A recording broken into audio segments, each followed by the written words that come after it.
안녕하십니까. 오정근의 속속경제 오정근입니다. 이제 뭐 완전히 그 초여름이 된 것 같은데요. 그런데 동해안에서는 그야말로 20몇 년 만에 처음으로 5월 폭설이 왔다고 합니다. 정말 기상이변이 예측을 불허하게 하는 그런 시대입니다. 그 때문에 이제 지금 현재 가장 큰 이슈 중에 하나가 기후 정상회의라고 그래서 세계 기후 문제, 앞으로 그 지속 가능한 성장을 위한 기후 문제가 또 하나의 중요한 이슈로 글로벌 이슈로 대두가 되고 있는 그런 상황입니다. 그런 점에 이번 한 달여 앞으로 다가온 한미 정상회담이 또 대한민국에서는 굉장히 중요한 그런 분수령이 될 것으로 보입니다. 오늘은 그 문제에 관해서 한번 같이 말씀을 나눠보고자 합니다. 일단 한 달여 앞으로 다가온 5월 21일 백악관에서 바이든 대통령과 문재인 대통령이 한미 정상회담을 갖습니다. 바이든 대통령은 대면 정상회담은 얼마 전 열렸던 일본의 스가 총리와의 미일 정상회담에 이어서 두 번째라고 합니다.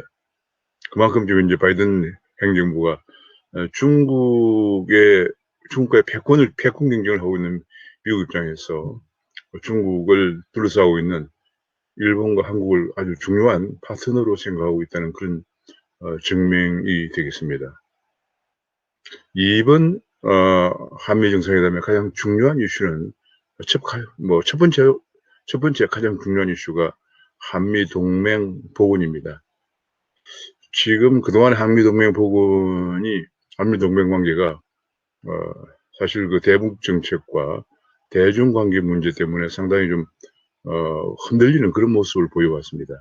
그래서 대북 문제와 북핵 문제와 대중 문제를 둘러싸고 좀 흔들려왔던 한미 동맹을 더 견고히 복원할 것인가 하는 그런 문제가 있고요.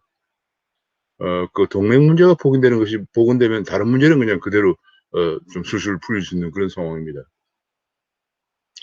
다만 문재인 정부가 그동안에 해온 발언들이라든지 문재인 정부를 구성하고 있는 586의 그 속성을 미뤄볼 때 과연 이것이 잘 풀릴 것인지 하는 것이 좀 중요한 관건이 되겠습니다. 그 다음에 이제 그 문제가 풀리면 일단 백신 문제. 벌써 며칠 전에 전부터 한국은 1차 접종 고령자 75세 이상 고령자에 대한 1차 접종도 중단된 상태입니다. 백신이 없다는 얘기죠.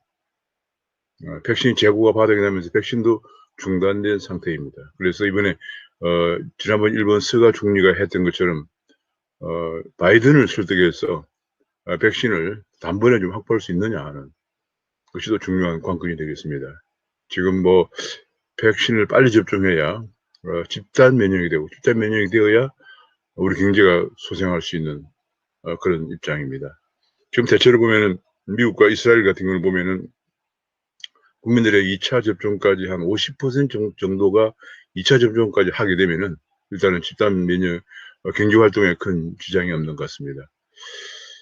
세 번째로 이제 가장 대두되고 있는 문제 중 하나가 지금 그 반도체와 5G 고초고속 통신망 등을 중심으로 한 산업 동맹이 되겠습니다. 지금 미국은 줄기차게 그 산업 동맹 문제, 앞으로 중국을 견제한다는 차원에서 지금 반도체의 인공지능, 배터리 뭐 등등 5G 초고속 이동통신 등등을 안보 이슈로 간주하고 있습니다. 그래서 지난번에 열렸던 그 백악관 반도체 협상에서도 안보 보좌관과 경제위원장이 같이 참석을 했습니다. 그래서 그 문제가 또 이제 걸려 있고요. 그 문제는 이제 우리가 상당히 세계에서 앞서가는 반도체 강국이기 때문에 또 우리가 약간 키를 쥐고 있는 듯이 보입니다만 역시 여전히 지금까지 한국은 이제 낸드 플래시라든지 D램이라든지 이런 쪽에는 메모리 반도체 쪽은 강국이지만 여전히 시스템 반도체 쪽은 미국이 세계 최강국입니다. 그래서 미국과의 협력 관계 이런 문제가 있고요. 산업 동맹 문제. 미국은 누차 지금 그런 얘기를 했습니다. 앞으로 산업 문제는 동맹 밸류 체인. 과거에는 글로벌 밸류 체인이라고 해서 GBC라고 그래서 글로벌리 이제 그 중간재료 부품을 생산하고 또 가져와서 완성품을 만드는 그런 체인이었죠. 이제는 그런 것들이 동맹국 내에서, 블록 내에서 이루어져야 한다는 동맹 중심 밸류 체인, 얼라이언스 밸류 체인이라고 해서 ABC를 강조하고 있습니다. 말하자면 지금 이제 반도체 같은 것도 중국에서 부품을 생산하거나 뭐 그런 게 아니고 동맹국 내에서 부품을 생산하고 기술을 개발하고 부품을 생산하고 완성품을 조립하는 그런 방향으로 가야 한다는 얘기입니다. 네 번째로 중요한 이슈가 지금은 한미일 관계입니다. 지금 한일 관계 굉장히 소원한 상황입니다. 뭐 위안부 문제, 칙명곡 문제, 지소미아 문제, 또 최근에는 또 뭐 일본의 후쿠시마 원전 오염수 방류 문제 등으로 한일 관계가 소원해지고 있습니다. 지금 현재 뭐 한일 외교장관 간에도 전화 통화도 좀 안 되고 있는 그런 상황이라고 합니다. 지금 한일 관계가 왜 중요하냐면은 한미일 방위 체제에서 한미일 동맹 관계에서 지금 한미 간의 상호 방위 조약이 체결돼 있고 또 미국과 일본 간에는 한미일 상호 방위 조약이 체결돼 있습니다. 그러나 한일 간에는 그런 것이 없습니다. 그렇기 때문에 결국은 한미일 동맹은 미국을 축으로 해서 한미, 미일 이런 축으로 연결되어 있기 때문에 한일 관계가 소원해지면은 일본과 한국을 중심으로 한 미국의 동아시아 방위 시스템에 문제가 생기죠. 즉 쿼드 시스템에 문제가 생기는 그런 문제가 있습니다.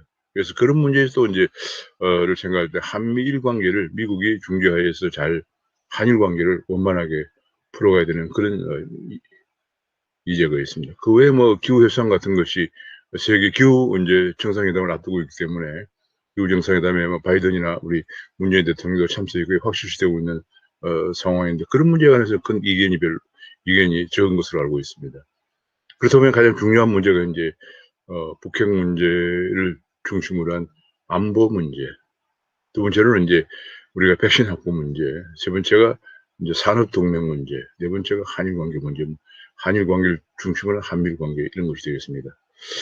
첫 번째 이제 그 북핵 안보 문제에서는 결과적으로 얼마 전에 안보 문제에 관해서 계속 우리가 몇 차례 얘기를 북핵 문제에 대해서는 미국과 우리 간에 이견이 노출되어 왔습니다.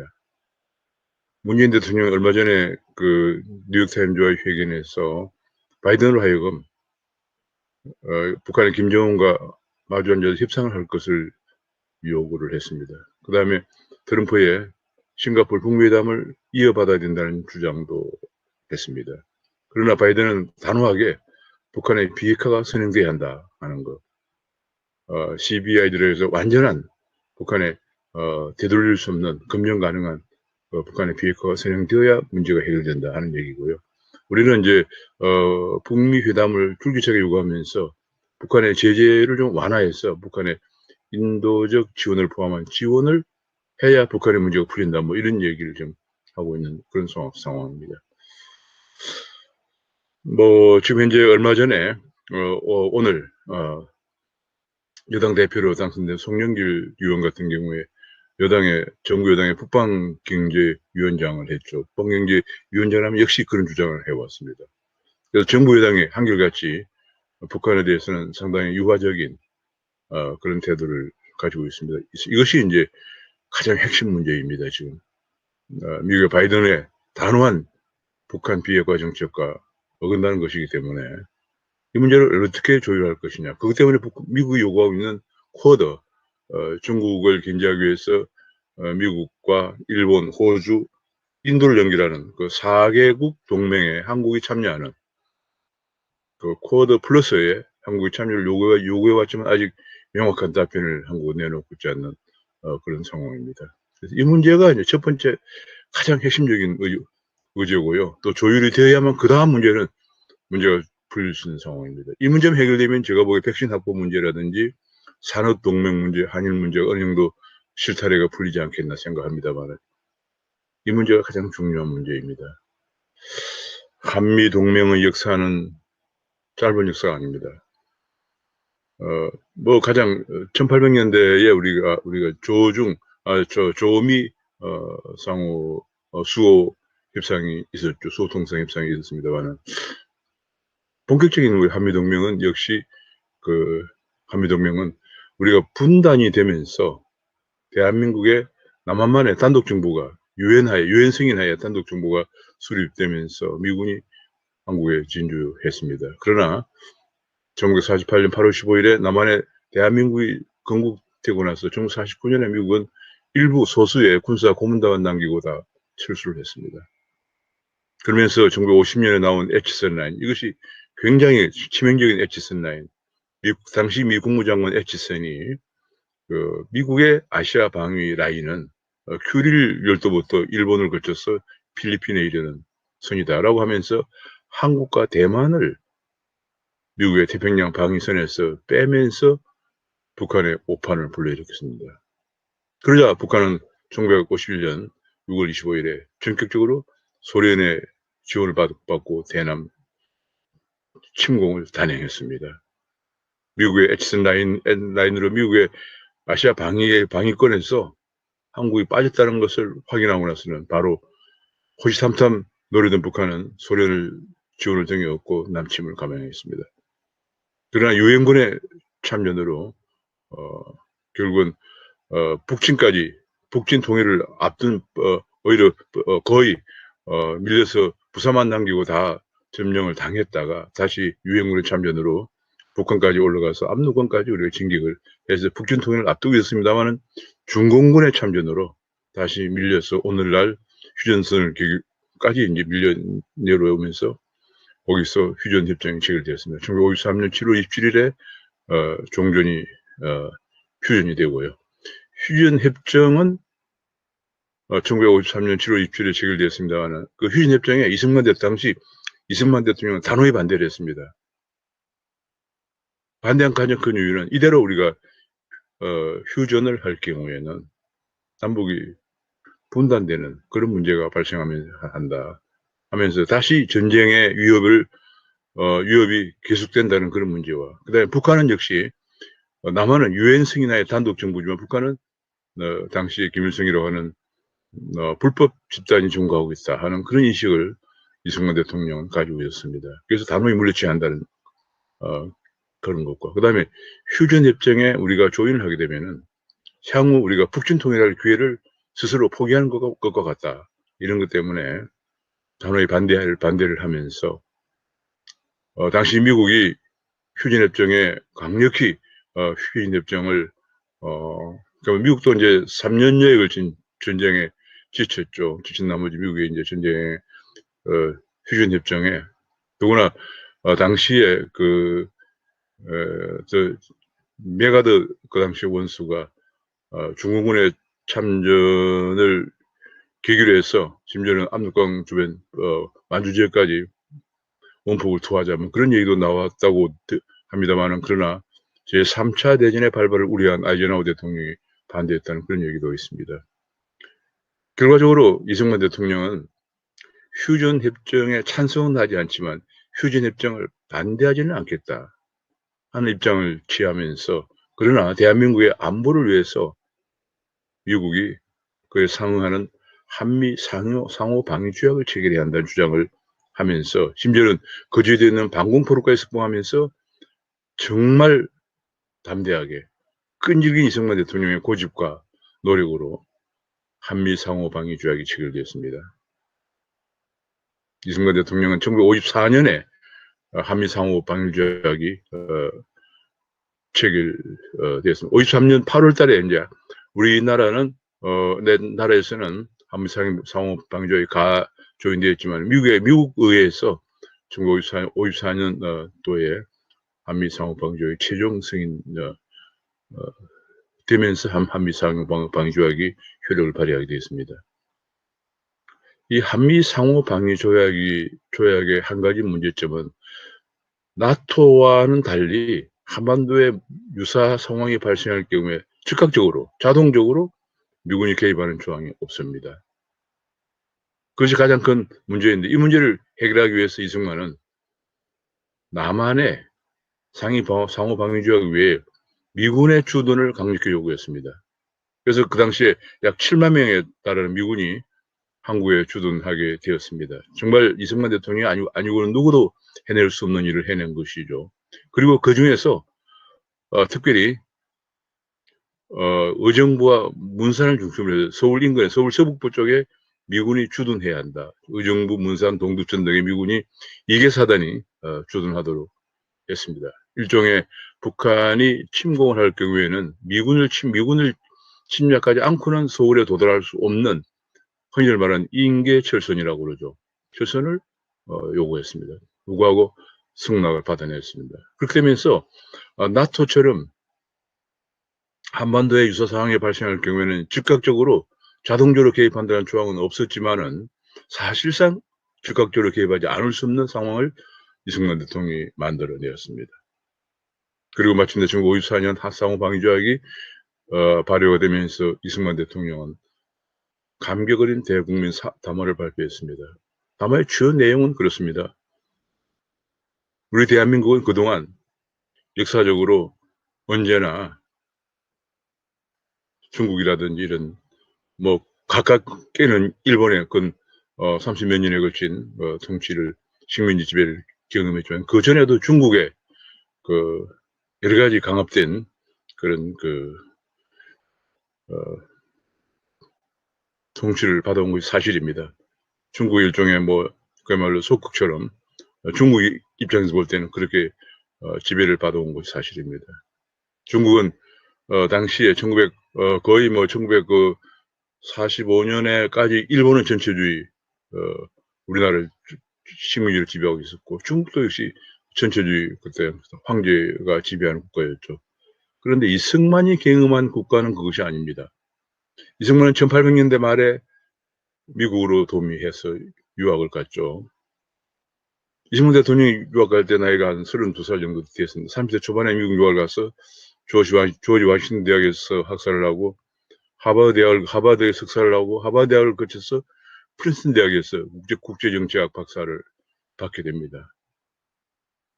조지 워싱턴 대학에서 한 3년 정도의 학사를 거치고 그 다음에 이제 하버드와 프린스턴을 거치면서 약 3년여 만에 박사학위를 받게 됩니다. 그때 당시에 프린스턴 대학의 지도교수가 정말 다행스럽게도 그 후에 대통령이 된 윌슨 대통령입니다. 윌슨 대통령의 나중에 영향을 많이 받고 도움을 많이 받게 되었죠. 그러면서 이승만 대통령은 이미 1700년대부터 자유민주주의 국가로 발전해온 미국을 경험하게 됩니다. 한국에서 상상치도 못했던 그런 경험을 하게 됩니다. 그리고 돌아와서 대한민국 대통령이 되었을 때 이승만 대통령은 한국을 정말 아무도 상상치 못했던 자유민주주의 국가의 헌법을 만듭니다.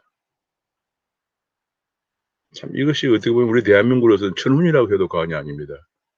이승만 대통령이 배제학당을 다니면서 선교사들로부터 영어를 배우고 그러면서 선교사들의 도움을 받고 미국 유학을 가서 미국에서 조지 워싱턴에서 미국 워싱턴의 분위기를 익히고 미국의 명문대학 하버드 대학과 프린스턴 대학에서 석박사를 하고 또 미국에서 독립운동을 계속하면서 외교적인 활동을 하면서 미국의 정치 사회에 관해서 많은 견문을 넓히고 우리 대한민국도 미국의 그런 자유민주주의 국가로 탄생되어야겠다는 그런 강한 신념을 정말 완전히 흔히들 얘기하죠.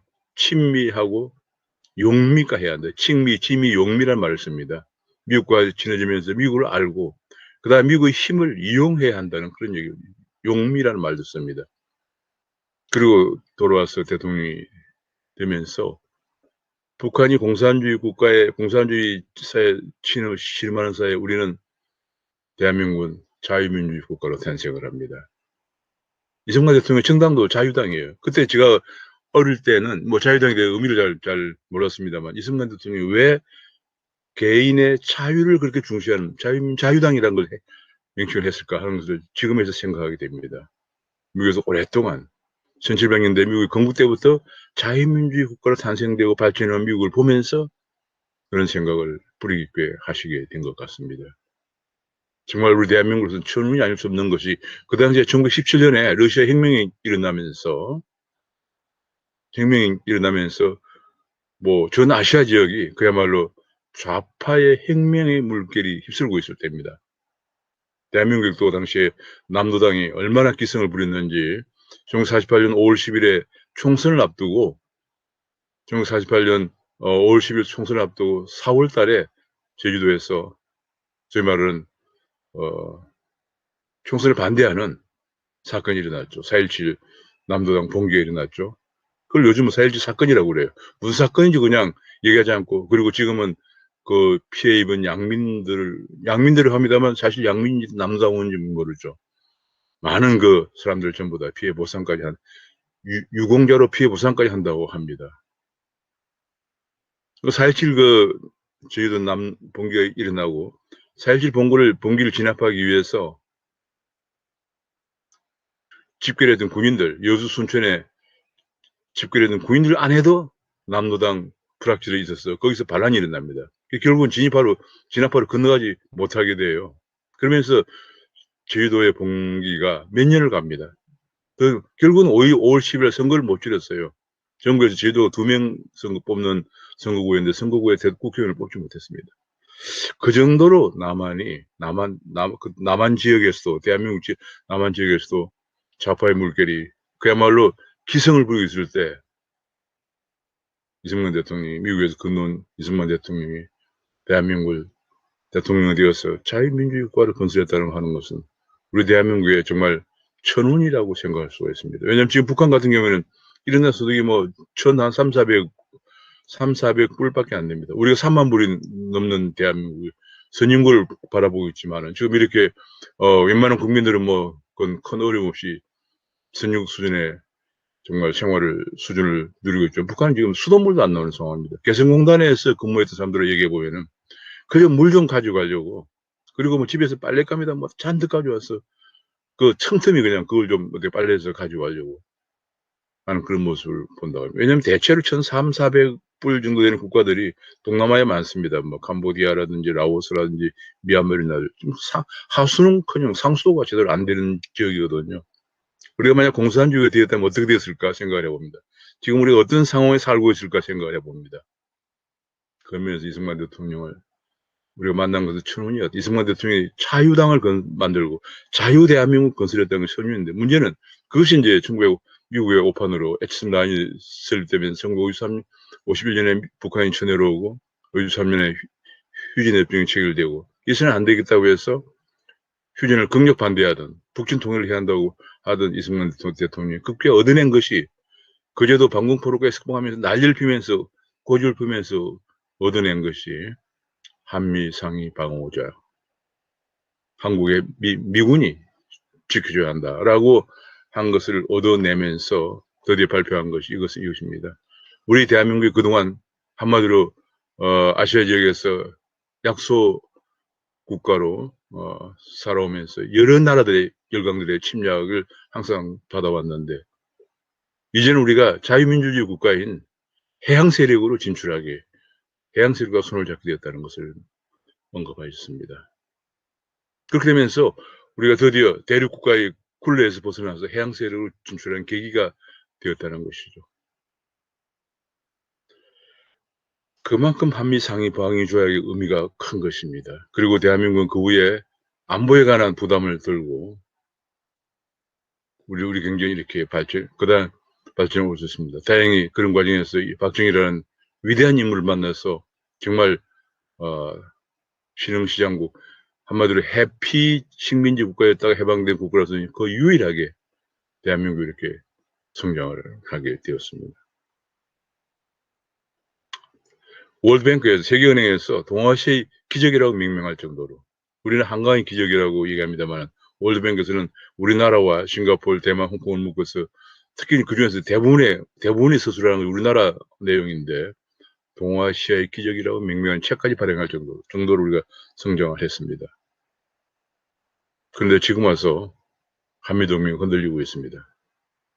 더구나 중요한 것은 북한이 핵을 개발하고 핵으로 호시탐탐, 얼마 전에도 지금 보도를 보니까 전문가들이 북한이 곧 핵을 수십 개 정도 핵무기를 가지고 있고 또 더 개발할 것이다. 그런 보도가 나오고 지금도 핵을 개발하고 핵탄두를 장착할 수 있는 미사일을 발사 실험을 하고 있는 얼마 전만 하더라도 하고 있고 지금도 또 계속 잠수함에서 핵을 발사할 수 있는 잠수함 SLBM까지 개발하고 있다는 보도가 나오고 있는 이런 상황에서 이번 5월 21일에 한미 정상회담이 열리면서 지금 흔들리고 있는 특히 문재인 정부 들어서 흔들리고 있는 한미 정상회담 한미 동맹을 복원하는 일이 가장 시급한 일입니다. 그래서 아까 말씀드린 것처럼 해양 세력으로 나가는 자유민주주의 중국이 지금 공산주의까지 소련도 공산주의까지요. 북한은 뭐 두말 것 없이 3대 세습 국가입니다. 이런 쪽하고 미국을 중심으로 한 미국, 일본 등등과 자유민주주의를 가치를 공유하는 국가들과 어느 쪽과 우리가 동맹을 맺어야 할 것인지는 우리나라가 발전해온 과정을 보면 선택의 여지가 없습니다. 지금 미중 간의 쟁점은 어떻게 보면은 자유민주주의 국가들과 동맹국들과 전체주의, 공산주의 국가들, 중국이 개혁개방은 경제적으로 했다고 하지만 정치 체제는 여전히 공산주의 국가거든요. 중국 공산당이 지배하는 공산주의 국가죠. 어느 쪽으로 우리가 동맹을 해야 할 것인지는 자명한 것입니다. 지금 문재인 정부의 중추 세력을 이루고 있는 이번에 송영길 여당 대표를 보면 알지만 송영길 여당 대표도 연세대학교 학생회장을 지내고 공장에 가서 위장 취업을 이 상hen이라는 가명을 쓰면서 위장 취업을 하면서 노동운동을 했던 사람이죠. 그리고 김대중 노무현의 정부의 지지를 받으면서 국회의원 생활을 하다가 지금 여당 대표가 되었죠. 대부분이 지금 그런 사람들 한두 명 아닙니다.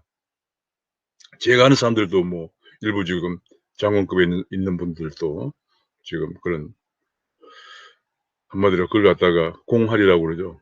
농촌에 가서 봉사하는 건 농할이라고 그러고 공장에 위장 취업하는 걸 공할이라고 그래요. 그렇게 유행처럼 되었던 것이 지금 386 세력들의 유행처럼 했던 그 가장 큰 이유가 당시 중국의 문화혁명을 거치면서 문화혁명이 하방이라고 그래서 유식계급, 공부를 하려고 하는 유식계급과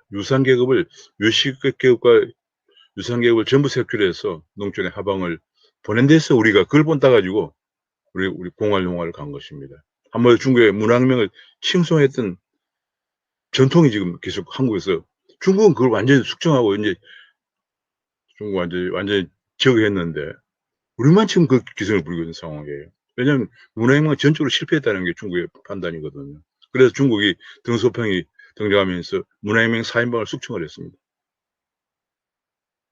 문화혁명 전에는 중국은